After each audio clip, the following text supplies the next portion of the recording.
तो अब हम इस पाठ में आगे बढ़ते हैं और हमारा यह जो छठा पत्र है जिसका नाम है कार्यालयी पत्र, तो हम इस पत्र के बारे में जान लेते हैं। तो यह पत्र किस बारे में लिखा गया है? स्वास्थ्य अधिकारी को गंदगी के बारे में शिकायती पत्र। यह है वह कार्यालयी पत्र है कि हमें किसी भी बड़े अधिकारी को हम जो भी पत्र लिखते हैं वह कार्यालयी पत्र के नाम से जाना जाता है। तो स्वास्थ्य अधिकारी को गंदगी के बारे में बताते हुए यह एक शिकायती पत्र है। तारीख 20 मई 2011। सेवा में स्वास्थ्य अधिकारी महोदय, महानगर पालिका बड़ौदा। महानगर पालिका के जो स्वास्थ्य अधिकारी है उनको यह पत्र लिखा गया है। मान्यवर,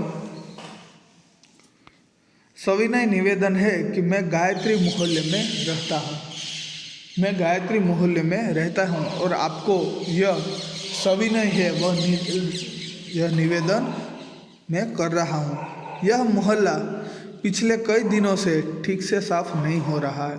यह मोहल्ला है वह कई दिनों से ठीक से साफ नहीं किया जा रहा, नहीं हो रहा है। आजकल शादी का मौसम है, रास्ते पर गंदगी फैली है। पास के कूड़ेदान यानी कि डस्टबिन में सब जूठन डाल जाते हैं। आप तो जानते ही हैं कि आजकल शादी का मौसम चल रहा है, रास्ते पर भी बहुत ही गंदगी फैली हुई है और पास के कूड़ेदान में सभी लोग हैं वह जूठन डाल जाते हैं, यानी कि खाने के बाद का जो बचा हुआ खाना है वो उसे हम जूठन कहते हैं। तो वह सभी जूठन है वह डस्टबिन में डाल जाता है। बदबू के कारण पिछले 2 दिन से यह हाल हो गया है कि वहाँ से आना जाना भी मुश्किल हो गया है।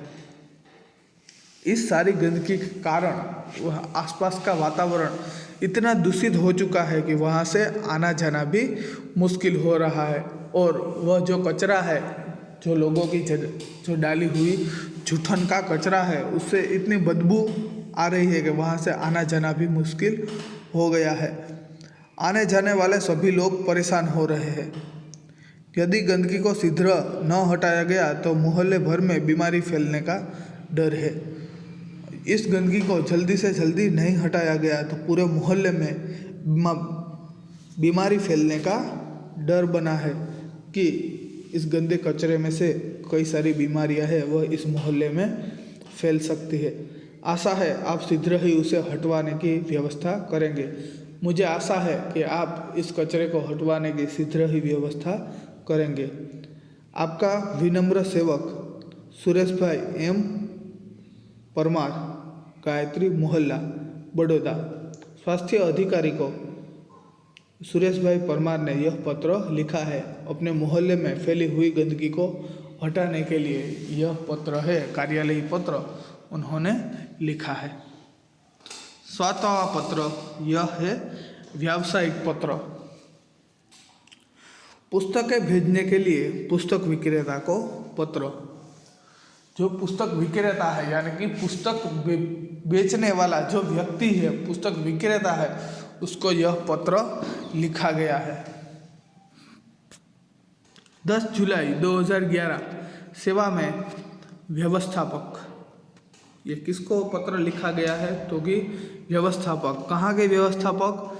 श्री गजानन पुस्तकालय, सुभाष रोड, वलसाड़। गजानन जो पुस्तकालय है वहाँ के व्यवस्थापक को यह पत्र लिखा गया है।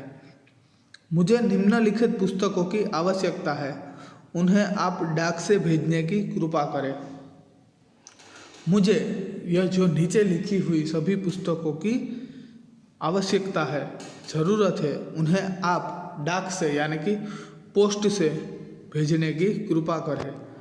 यह सभी है 1 2 3 4 यह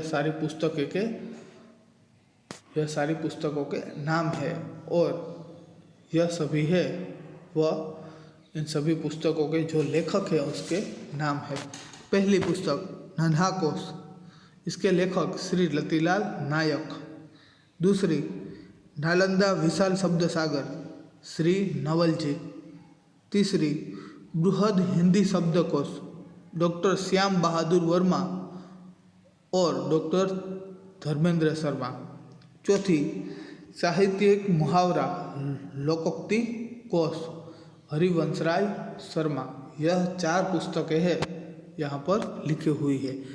कृपया उपरोक्त पुस्तकें उचित कमीशन काटकर शीघ्र ही वीवीपी वैल्यू पेएबल पोस्ट से भेजें। यह जो 4 पुस्तकें हैं वह आप कमीशन काटकर मुझे यह वीवीपी से यानी कि वैल्यू पेएबल पोस्ट से भेजें। भवदीय प्रीति शाह, शांति भवन, MG रोड, राजकोट 360001।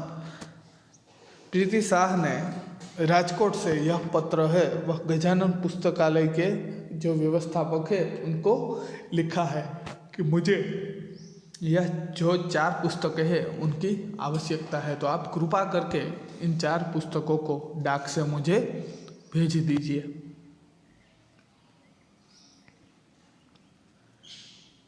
अगला है डायरी लेखन। तो डायरी लेखन हमें क्यों करना चाहिए, डायरी लेखन की विशेषता क्या है, उसे हम आगे जान लेंगे।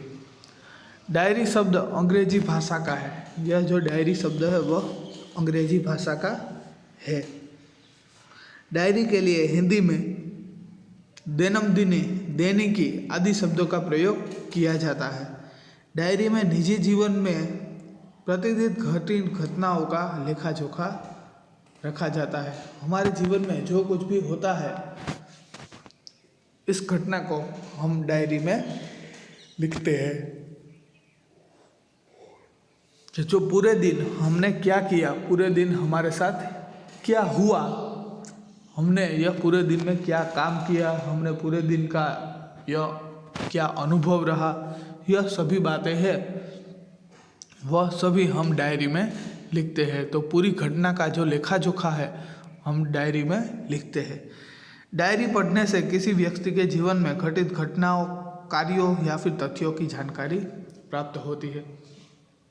डायरी पढ़ने से किसी के जीवन में घटित सारी घटनाओं को हम जान सकते हैं, उनके सारे कार्यों और तथ्यों की हमें जानकारी प्राप्त होती है। डायरी में व्यक्ति घटित घटनाओं के साथ साथ अपने मन में उठी प्रतिक्रियाओं की अभिव्यक्ति भी अंकित करता है कि जो सभी घटनाएं जो आदमी देखता है और उस घटना के बारे में वह क्या सोचता है, वह अपने विचार है उस डायरी में वह व्यक्ति जिसकी डायरी है वह प्रकट करता है। इसलिए उसमें व्यक्तिगता होती है। इसलिए उस डायरी में उस व्यक्ति के विचार कि वह उसकी सोच क्या है वह व्यक्तिगता होती है। डायरी प्रतिदिन, साप्ताहिक, पाक्षिक अथवा मासिक लिखी जा सकती है। डायरी को हम रोज भी लिख सकते हैं, हफ्ते में एक बार भी लिख सकते हैं और महीने में भी एक बार लिख सकते हैं। लेखन डायरी की विशेषता है। तो डायरी लेखन की विशेषताएं क्या क्या है? डायरी लेखन में निम्नलिखित गुण होने आवश्यक है। हम अगर डायरी लिखें तो डायरी की क्या क्या विशेषताएं होनी चाहिए, उस डायरी के क्या क्या गुण होने चाहिए, यह यहाँ पर लिखे हुए हैं। क, डायरी लेखन में क्रमबद्धता हो, क्रमबद्धता होनी चाहिए। सुबह से लेकर शाम तक हमने जो भी पहला कार्य किया हो, सुबह उठने से लेकर शाम तक जो कार्य किए हैं उस सभी कार्यों में क्रमबद्धता होनी चाहिए। हम किसी कार्य को उल्टा फुल्टा नहीं लिख सकते। हम दोपहर के बारे में पहले नहीं लिख सकते कि दोपहर को मैंने भोजन कर लिया और फिर हम सुबह के बारे में नहीं लिख सकते।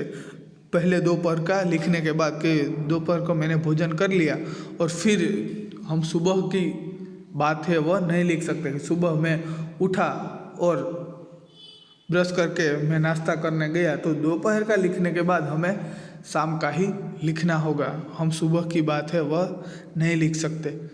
तो इसमें क्रमबद्धता होनी चाहिए। सुबह, दोपहर, शाम और रात, यह सभी क्रमबद्धता में पूरा दिन है, पूरे दिन की क्रियाएं है, हमें क्रमबद्धता में लिखनी होती है। डायरी लेखन में क्रमबद्धता हो। दूसरा, इसमें लिखा गया विवरण संक्षिप्त, सारगर्भित तथा वास्तविक हो। डायरी में हमें झूठ नहीं लिखना चाहिए। हमें डायरी में झूठ है वह लिखना नहीं चाहिए, सच्ची बात ही हमें लिखनी चाहिए। और संक्षिप्त यानी कि टूक में लिखा हो, छोटा सा हमें जो विवरण है डायरी का जो हम लिखते हैं वह हमेशा छोटा लिखना चाहिए। तीसरी बात, डायरी लेखन में स्थान, तिथि, घटना या तथ्य का स्पष्ट रूप से उल्लेख होना आवश्यक है। हम जो भी लिखे, हम कोई भी घटना के बारे में लिखते हैं तो वह घटना कब हुई, तो उस घटना की तिथि यानी कि तारीख और उस घटना का जो पूरा तथ्य यानी कि उस घटना की पूरी बात है वह स्पष्ट रूप से हमें डायरी में लिखनी चाहिए। चौथी बात, डायरी लेखन करते समय आलोचना, टीका टिप्पणी, बनावटीपन, काल्पनिकता, चित्रात्मकता, अनावश्यक विस्तार से बचना चाहिए। डायरी लिखते समय हमें उनमें है वह सच्ची घटनाएं लिखनी चाहिए। उसमें हमें किसी की बुराइयां, आलोचना है वह हम उसमें नहीं लिख सकते कि इस घटना के बारे में हम क्या सोचते हैं, वह विचार हमें प्रकट करने चाहिए। पर हमें किसी की आलोचना, निंदा है वह करनी नहीं चाहिए और वह डायरी में लिखनी भी नहीं चाहिए। टीका टिप्पणी भी हमें नहीं लिखनी चाहिए। बनावटीपन, काल्पनिकता और चित्रात्मकता और अनावश्यक विस्तार यानी कि लंबा हम जो लिखते हैं वह भी हमें लिखना नहीं चाहिए। छोटा और संक्षिप्त है वह लिखकर हमें डायरी को रख देना चाहिए। डायरी लेखन के लाभ। डायरी लेखन के क्या क्या लाभ होते हैं? डायरी लेखन के अनेक लाभ है। उसमें पहला इससे जीवन में घटी घटनाओं की जानकारी प्राप्त होती है। डायरी में तथ्यों का उल्लेख रहता है, इसी कारण व्यक्ति दिन भर जो अच्छे बुरे काम करता है उसका उल्लेख भी रहता है। इससे सनेह बुराइयों से बचा जा सकता है। दिन भर आदमी जो भी अच्छा बुरा काम करता है वह उन सभी घटनाओं का उनकी डायरी के माध्यम से हमें पता चलता है, तो हम अपनी सारी बुराइयों को जान सकते हैं और इन सारी बुराइयों से बच भी सकते हैं। डायरी ही ऐसा दस्तावेज है जिसे पढ़कर किसी व्यक्ति के जीवन के पिछले अनुभवों तथा घटनाओं की जानकारी और वह भी संबंधित व्यक्ति के शब्दों में प्राप्त की जा सकती है। डायरी ही एक ऐसा दस्तावेज है जिससे भूतकाल में हमारे जीवन में क्या क्या घटनाएं घटित हुई उसके बारे में हमें पता चल सकता है। तो यहाँ पर डायरी लेखन का एक उदाहरण दिया गया है, तो हम उसे आगे के वीडियो में जान लेंगे।